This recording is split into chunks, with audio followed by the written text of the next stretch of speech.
5 decks. What are the top 5 decks of the game right now, in my opinion? If you guys have tournaments lined up and you're thinking about what to prep for, what to look out for, what decks to keep in mind, this is hopefully a guide for you guys that are going to regionals and any tournaments you've got in the near future. So without further ado, I'm going to jump straight into it, but I'm going to start off with the honourable mentions. So we'll get on to the top 5 in a minute, but right in front of you is my top 32 deck profile for the YCS. If you haven't seen the deck profile already, I did one last week, so be sure to check that out. I'm going to put this in honourable mention. I don't think Eldritch isn't top 5 right now, but certainly an honourable mention. Skill Drain is very insane. It's a very good card, so yeah, that is that. And then we're going to go straight on to so we've got a few honourable mentions, to be fair.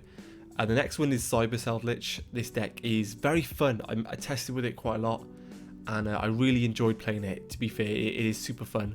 So you play the Adventurer engine, and you also play one card, Scythes and Vertes, using the Cybers cards like Gadget and Dotscaper. So these are really cool cards. You play cards like Magician's Souls in it as well because of the Eldritch engine, and it is an extender. So yeah, I've been enjoying testing with it. It's been super cool.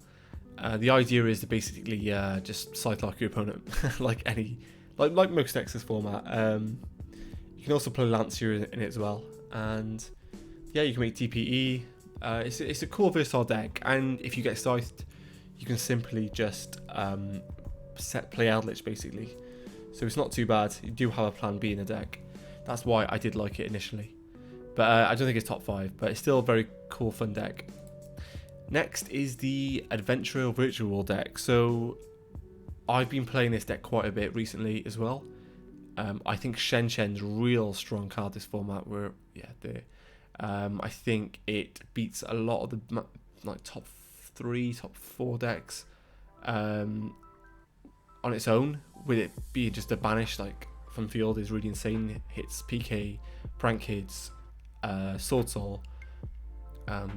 Yeah, it's super good. This deck's really versatile as well, and the bricks are not too bad to draw now because Q-Long you can pitch off the Fateful Adventure,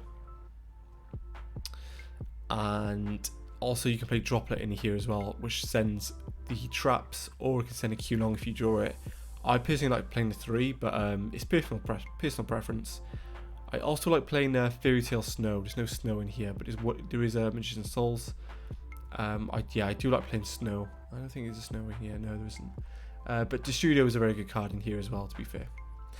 So last honourable mention is the Adventure Dragonlink deck. So it's probably quite controversial for me to not include this in top 5, but how strong it is. I think 3 were in the top 32 of the YCS last weekend.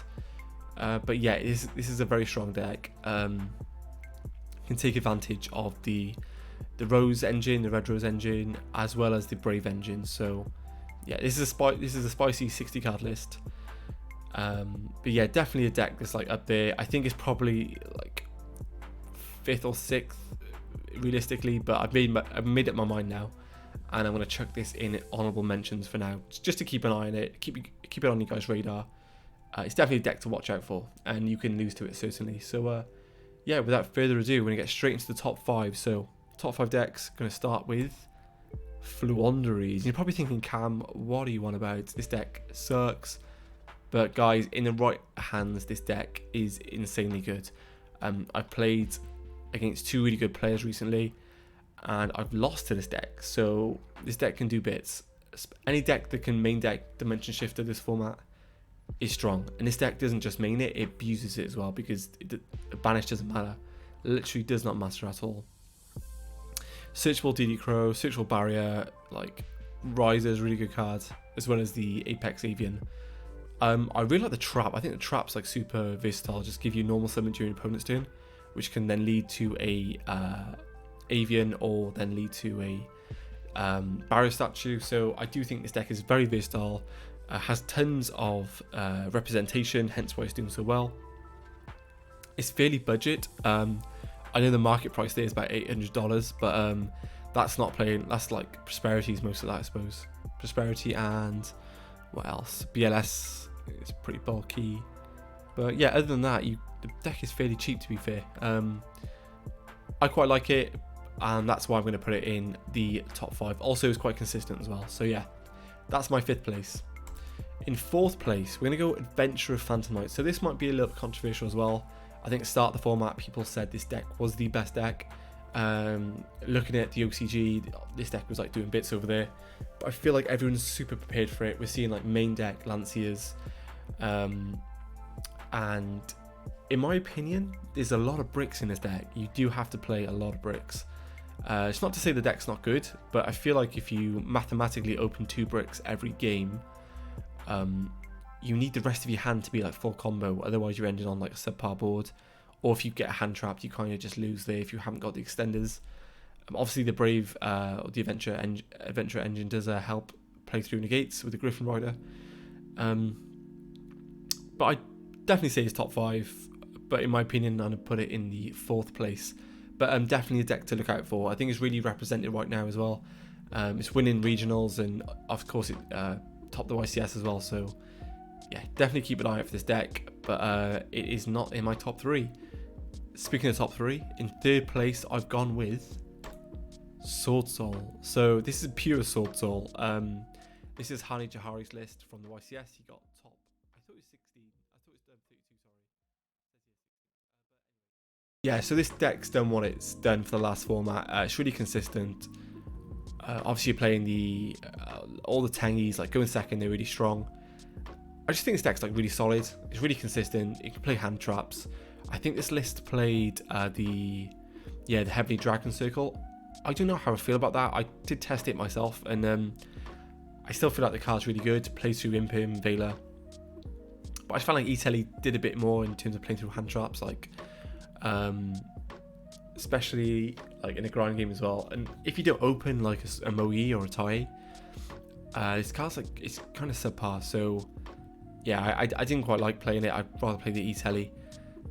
But yeah, like a really good mid-range deck. That probably is the best mid-range deck of the format. And the Tengi cards are absolutely insane on their own as well. Obviously, people playing the Halki Firebrax package, which is like super good as plan B to just push through hand traps. I did play this deck quite a lot last format with Protoss. But I think even with the Protoss ban, this deck is like top 3. It's super consistent, and like the representation for this deck is insane as well. So if you guys are just new getting into tournaments, definitely look out for this deck for sure. And then in 2nd place, I've gone with Prank Kids. I didn't put this deck as first. I almost put this deck at first, but I think top 2 decks can be switched around. In my opinion, this deck is the 2nd best deck, purely because if you ogre or get rid of the pranks, the grind game is hit a lot in this deck. If you stop them from recycling the Meow Mew, this deck can super struggle going to the grind, especially if they don't have access to any more fusions.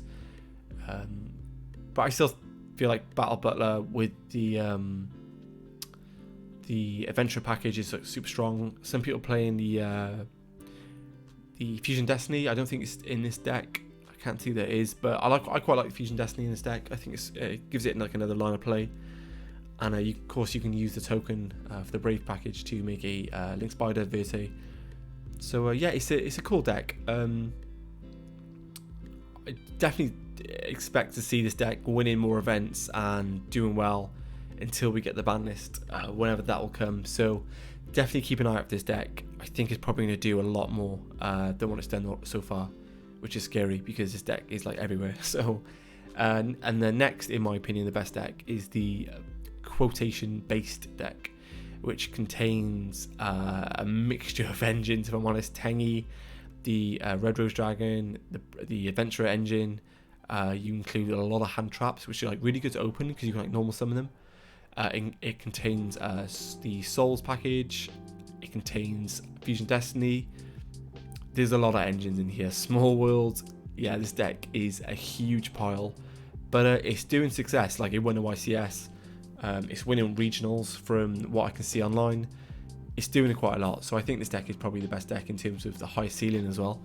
And I think it plays the Brave engine, in my opinion, the best. It's like you make a Baron like straight away and just play 2 hand traps like crazy. So yeah, it also plays the Punk engine, which I think is super strong right now.